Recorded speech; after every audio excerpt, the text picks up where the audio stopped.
Եվ մենք ունենք բացթողումներ ունենք, հիաստապություններ ունենք, դժվար վիճակում ենք մանավանդ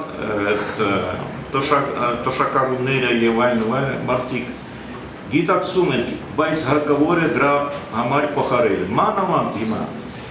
այդպես է ստացվում, որ ես երբեմն նայում եմ ինչ է կատարվում ուկրաինական պոլիտիկումում, այդպիսի տպավորություն է, որ բոլորը հիմա կրվում են եկող ընտրությունների համար։ Ով պետք է հաղթի 2 տարուց հետո, կարող է կես տարուց, 1 տարուց հետո։ Միայն դրա մասին են մտածում։ Ախր չեն մտածում ընդհանուր շահերի մասին, ընդհանուր խնդիրների մասին, որ մենք բոլոր կուսակցությունները պետք է լուծեն։ Մանավանդ Ռուսաստանի ազդեցությունը շատ ուժեղ է այդ պոլիտիկումին։ Դուք գիտեք, որ նախկին ռեգիոնալների կուսակցությունը պաստորեն պահպանվել է, կա, գործում է։ Եվ հնարավորություն ունի արտահայտվելու, որովհետև դեմոկրատական պետությունը գիտեն, որ մի կառավարությունների մի մասը այդպիսի մոտեցում ունի եւ այդ մոտեցումը արտահայտվում է այդ նախկին ռեգիոնների կուսակցությունները այդպիսի, այնպես որ դա բարտացնում է այո, դա բարտացնում է այդ պայքարը եվրո ճանապարհի մեր եվրո ճանապարհի համար հասկանում եք, բարտացնում է, որովհետև մենք պահպանում ենք դեմոկրատական կարգը։ Ռուսաստանում այդպիսի բան չի կարող պահպանել, դուք գիտեք, Նավալնիի պատմությունը եւ այլն, գիտեք, հասկանում եք։ Դրա համար է խնդիրներ կան եւ իհարկե ես օրինակ իհարկե կասեի ձեզ, եթե դիկտատուրա լիներ, իհարկե մենք ավելի հեշտ կանցնեինք դեպի Եվրամիությունը, որովհետև այդ օրենքի շատ դաժան, չեչմանտակ, լուսային բոլոր խնդիրները կնստեցնեինք այդ գողերին եւ այլն, բայց եթե գողը պետք է ապացուցես, որ գող, հասկանում եք, դատարանում պետք է ապացուցել, դա է բարտացումը, չնայած մենք գիտենք, որ գող, օլիգարխներից, այդպես է։ Երկու բաներ ես ավելացնեմ, այո, ցավոքսակի հայ-ուկրաինական հարաբերություններում շատ բան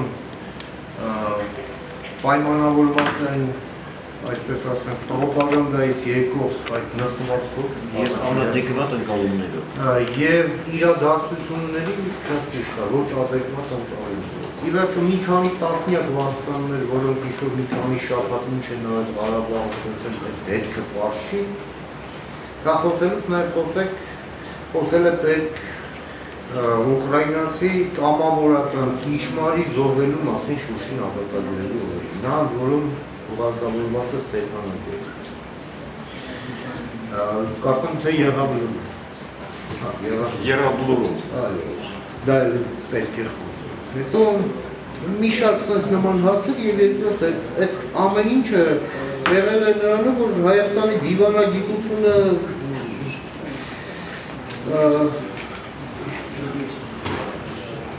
այս ուրեմն զինադադարից հետո 94 թվականի ունեցել է շատ մեծ բացթողումներ եւ այս բացթողում, այսինքն ոչ թե 14 թվականից է գալիս, այլ նաեւ ունի շատ ավելի հին պատմություն։ Բայց սա բացթողում է եւ համատեղ հաղթահարելու խնդիր եմ ես այստեղ։ Առաջնայինու խնդիր եմ այստեղ տեսնում եւ երկրորդ թե ինչքան էլ մենք նեղացած լինենք մինչև 14 թիվը եղած ընթացքում ամենադեպս Ուկրաինան ոնց քվեարկել է, ոնց ստորագրել է Հայաստանի հետ կապված, նա Զիմբաբվեի կողքը չի նստել ու չի ստորագրել, ինչ արել ենք մենք, այսինքն Ուկրաինան չի արել բաներ, որոնք ի վնաս են իրեն։ Մենք ուղղակի մենք կրակել ենք մեր ոգին, որտեղ արդյունքը մենք տեսնում ենք ինչն է։ Ի վերջո մենք եթե այսքան ճիշտ էինք այս ամեն ինչում, մենք հիմա այսօր անվտանգության sense դիլեմաների առաջ կանգնած չենք լինի, ոնց որ կանգնած ենք հիմա։ Մենք անվտանգ ենք այսօր, իհարկե ոչ։ Մենք այսօր արեցինք քայլեր, որը մեր միջազգային հարաբերություններից մեկուսացրել է։ Սուբյեկտիվ վերածել օբյեկտիվ։ Բացի դրանից էլ դաշնակից ունենք աշխարհը չունի, որ մեզ թշնամի պետք չի դրանից։ Դե հիմա Դաշնակցիվա ջղայնացած դրա մասին չխոսելով, գնում ենք Ուկրաինայի ջանին։ ամբողջ դիվիզիոն Գյանջայից եկավ Գերավետ Շահումյանն Մարտակերտը դրա մասին ոչ մեկ ոչինչ չի ասում, այդ 20 ուկրաինացիա 30-ը ինչը Ռեպլիկների համար կտանք ժամանակ, հիմա հարցերը ավարտենք ձեզից առաջ։ Շատ կարճ Շնորհակալություն, հարց ունեմ պարոն Տեսմանին։ Հիշում եմ, որ Հայաստանում ձեր պաշտպանավարման ընթացքում հայ-ուկրաինական մշակութային կապերը բավական ակտիվ էին, պարբերաբար իրականացվում էին Ուկրաինայի նվիրված մշակութային միջոցառումներ։ Մինչդեռ ձեր պաշտպանավարման ավարտից հետո կարծեք որոշակի անկում է նկատվել այդ առումով։ Հիմա հարցս հետևյալն է, արդյոք դա ձեր անձի հետ է կապված, թե որոշակիորեն նաև նկատվում է հետաքրքրության փոխադարձ անկում։ Շնորհակալություն։ Իմ մոտեցումը այդպիսին էր։ Իմ գործընկեր պարոն Սաֆարյանը գիտի 90-ական թվականներին մենք անցկացնում ենք եւ պրես-կոնֆերանսներ